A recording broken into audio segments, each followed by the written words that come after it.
Mr. Liang Eng Hwa.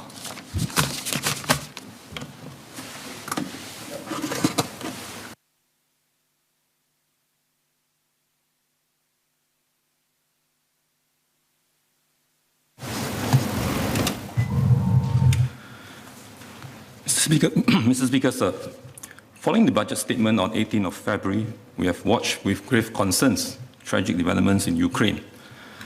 I echo the statement by the Foreign Affairs Minister that we are shocked and appalled with the blatant aggression and are saddened with the loss of lives and destruction there. He once again reminded us on the importance of our own ability and our will to defend our sovereignty and our independence. We must expect no one else but ourselves to defend what is ours. So the conflict may be half the world away from us, but its implications and its ramifications will impact us in many ways. Among others, its effect on the global economic recoveries, as well as the elevated oil and gas prices.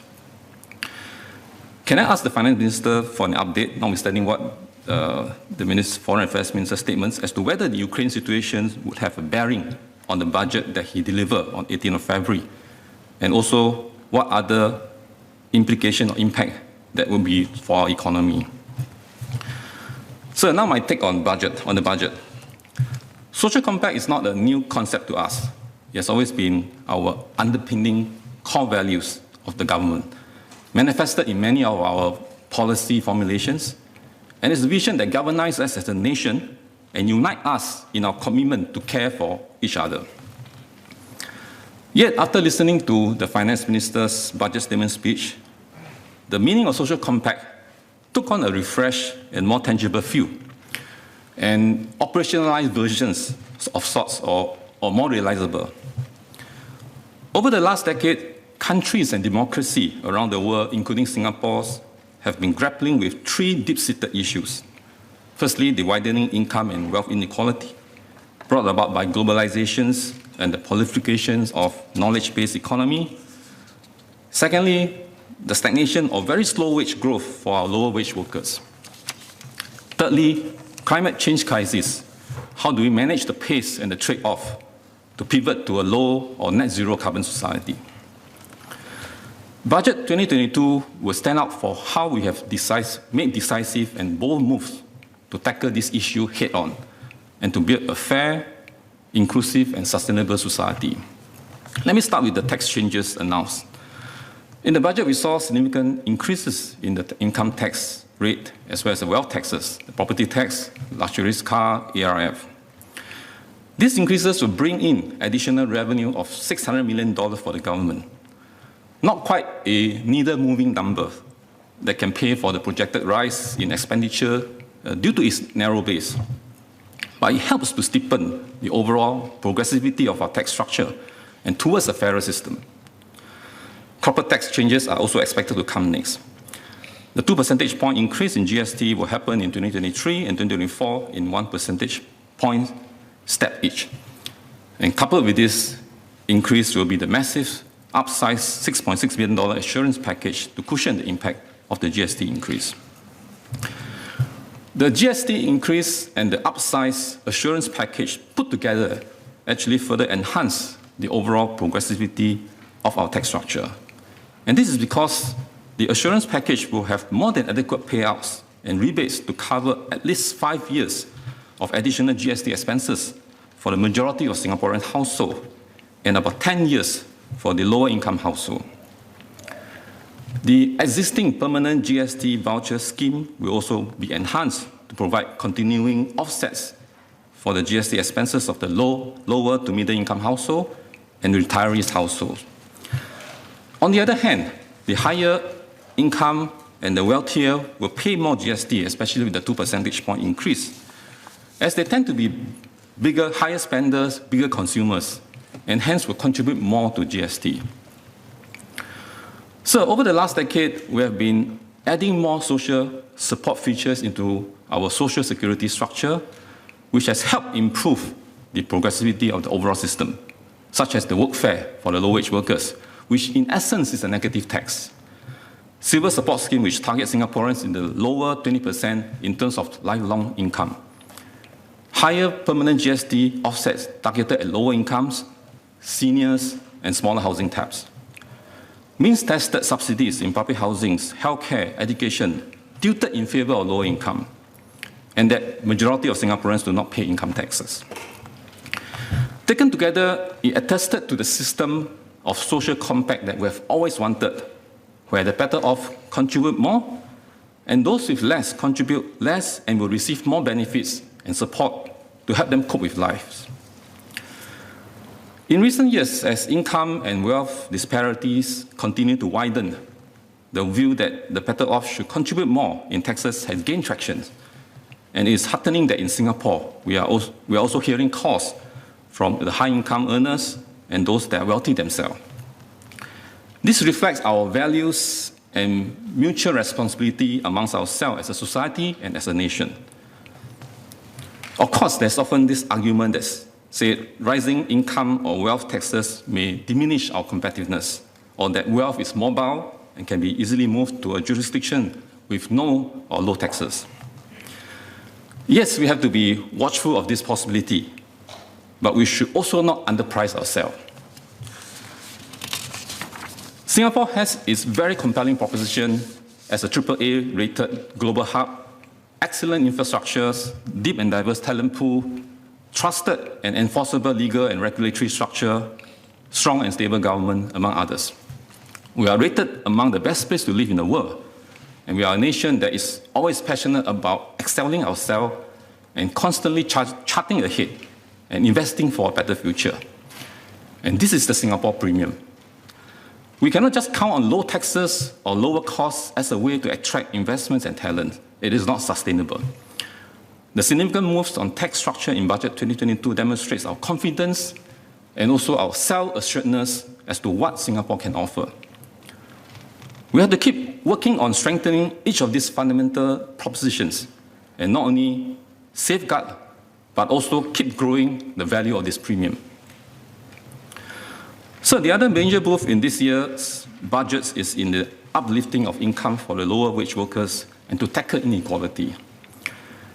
In a globally connected and knowledge-driven world, those equipped with in-demand skills and know-how tend to be duly compensated for their expertise. Salaries of the top earners have seen their income rise at much faster pace. We are not averse to that. On the other hand, the incomes of our lower wage workers continue to stay stagnant or not keeping up with the rise in costs to live a better life. We are concerned with this, with widening income inequality. And that's why we have workfare and other skills upgrading program, among others, to intervene and uplift the wages of low-income Singaporeans. In this budget, we saw significant expansions to the progressive wage model, PWM. It will be extended to more sectors with the aim to cover 94% of our full-time lower wage workers and through an accelerated pace of implementation. The government will co-fund the wage increase of low wage workers through the Progressive Wage Credit Scheme, PWCS. Businesses with workers earning up to $2,005 per month will be assisted with co-funding of 50% in the first 2 years and 30% in the next 2 years. Those earning between $2,005 to $3,000 will also receive support, but at a lower co-funding ratios. In the related moves, companies who employ foreign workers will now be required to pay all their local employees at least the local qualifying salary of $1,400 per month. And to complement the progressive wages move, the Workfare Income Supplement, WIS, will also be significantly enhanced. The qualifying income gap will be increased to $2,500 and also extending to younger workers aged 30, as well as increased payouts among the various WIS enhancements. These various measures amounted to a very substantial package to uplift the wages of the lower income workers, about $1.8 billion per year over the next 5 years, or totaling $9 billion for both PWCS and enhanced workfare. Of course, fiscal interventions alone cannot be the only way to uplift wages. Businesses and consumers will also have to contribute their share to help raise the income of our lower wage workers. And we should continue to encourage and support our lower wage workers to upskill so that they can also move up the wage ladders. So this is a realizable step to strengthen our social compact and to tackle inequality. On decarbonizing Singapore, I applaud the bold moves by the government. The announced carbon tax increases are steep, increasing fivefold from $5 to $25 per ton in 2024, and thereafter by tenfold and more by around 2030. It is steep enough to bite or hurt, and can nudge and change behaviors and business practices. The sharp carbon tax increases demonstrates the government's resolve to achieve net zero emission by around mid-century. Since our founding, we have always kept long-term environmental sustainability in mind, and in fact, have been ahead of the curve. In the 70s, we have already scaled up the greening of our island by sustained tree planting program and safeguarding our nature reserve. We mounted ambitious efforts to clean up our rivers, built comprehensive sewage waste infrastructures, among others. But this coming series of carbon tax increases will be our most ambitious move. It will have significant cost implications to businesses and households. Hence, without transitory support, some businesses may not be able to cope, and some may exit. So I welcome the clarification by the Finance Minister that the government does not expect to derive additional revenue from the carbon tax levied. The carbon tax raised will be used to cushion the impact to households and businesses, as well as make decisive investments in new, low-carbon, more energy-efficient solutions. So although Singapore accounts for around 0.11% of the global carbon emissions, we strongly believe in contributing to the global efforts and see it as our moral obligations as citizens of the world. We should leverage on this major decarbonization effort to catalyze development of the green economy and to entrench ourselves in these global green transitions and to create jobs, create opportunities. Finally, sir, I would like to touch on the current waves of cost increases. I've raised this concern in Parliament, in the earlier Parliament sittings, including whether we can delay the increase of GST given the cost pressures at the moment. I thank the Finance Ministers for listening to the feedback from Singaporeans and on the ground. Firstly, to delay the GST to start from 2023 and in 2 staggered 1 percentage point step. And secondly, to introduce the $560 million household support package to help Singaporeans cope with the daily expenses with the arising from the current cost pressures. So allow me to continue in Mandarin. 议长先生，最近接二连三的物价上涨是国人非常担忧的这个趋势，不管是电费、食品、车资等呢，普遍上我们都感受到生活费的上涨压力。大部分我们所消费的物资都是进口的，所以一旦国际的通货膨胀上升呢，尤其是能源，将会直接影响国内的消费物价。我们虽然是有相当周全的应对措施，如应用我们强硬的新币来抵消上升的这个进口物价，不断的扩大以及分散我们的物资进口来源，一系列的这些协助低收入者的这些配套，但也不能完全抵消外在的这个通胀上升的压力。还好呢，这届的财政预算案，财政部长特别的多加了一个5.6亿的这个家庭援助配套，协助国人应对生活费上的上涨冲击。这个配套包括了给予每户住在政府组屋的家庭多达285元的水电费补助券回扣，每位儿童学生教育户口也将会外加200元的这个填补，以及再次的分发很多国人受欢迎的这个100块钱社理会邻里购物券。由于国际局势以及全球的这些供应链继续处于不稳定的这个状况，我希望政府能继续的密切关注消费物价的波动，尤其是水电费方面，在必要时扩展配套，协助国人应对度过这个难关。议长先生，我也很欣慰。财长也正面的回应国人对今年提升消费税所带来的这个冲击与关注，并把调整的时间表延后到明年后年，分2年调高，每一年一个百分点，这将大大的减轻通胀的这个压力。许多国人的心态是这样：消费税上涨，该来还是会来，迟来好过早来。分2次上调好过1次过上2个百分点。这个调整呢，最为关键的是，我们将会有一个高达66亿元的加强版定薪援助配套，协助大部分的国人抵消消费税上涨的这个冲击。比如说，在这个加强版的配套下，每名成年国人将可以获得700元到1600元不等的这个现金津贴。政府也将会分发给低收入的年长国人600元到900元不等的消费税现金补助券。其他的补助包括高达570元的水电费回扣 （decisive）， 以及明年和后年分别分发给每户的这个200元社区发展理事会的邻里购物券。这些补助回扣的金额总数其实是非常可观的，将足以抵消大部分国人未来5年所需支付的这个消费税的增幅，而对低收入家庭更是能抵消未来10年的消费税增幅。举一个例子，一户住在3房4的住屋，2个孩子的家庭，将会从这个加强版的定薪援助配套获得了将近总值5000元的配套补助。然后估计这个家庭需交付的这个消费税，额外的消费税大概是400元。换言之，这个家庭所获得的补助将超出他们额外需支付的这个消费税的10倍。然后住在4房4的住屋的退休者呢，也能获得足够的补助，来完全抵消他们所需支付的这些消费税。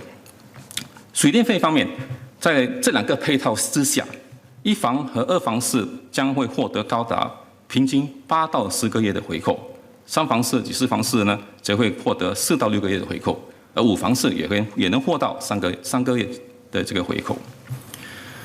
议长先生，我们的税务与津贴制度一向都是以扶弱济贫的，有这个扶弱济贫的偏向。这一次的税务改变呢，更进一步的凸显的这个导向，除了提高高收入者的所得税以及财富税，并也同时扩大和加深对中低收入家庭的生活费上的补助和津贴。较高收入或富裕者呢，因经济条件比较好，可以承担较高的税务征收。他们也大多是比较高的消费者，所以在消费税的缴付方面呢，都比中低收入的来得高。据财政部的数字呢，我国的这个所征收的消费税呢，60%是来自于20%的高收入者以及外来旅客。在我们的这个全盘的税务以及补助制度下呢，低收入者每支付的1块钱税，将会获得4块钱的津贴补助；中等20%的收入者呢，每支付的1块钱将会获得2块钱的津贴补助。高收入者呢，当然会少一些，每1块钱支付的税呢，只能获得3毛钱的这个津贴补助。这些数字呢，活生生的体现了我们的税务以及补助制度真的是特别着重于照顾中低收入的国人。我觉得这其实就是我们所向往的一个公平税务制度。所以这一届的财政预算体现了我们在追求的这个社会凝聚、国人共同前进的一个理念。So, Budget 2022 charts the new way forward to realize our vision as a fairer, greener, and more inclusive society.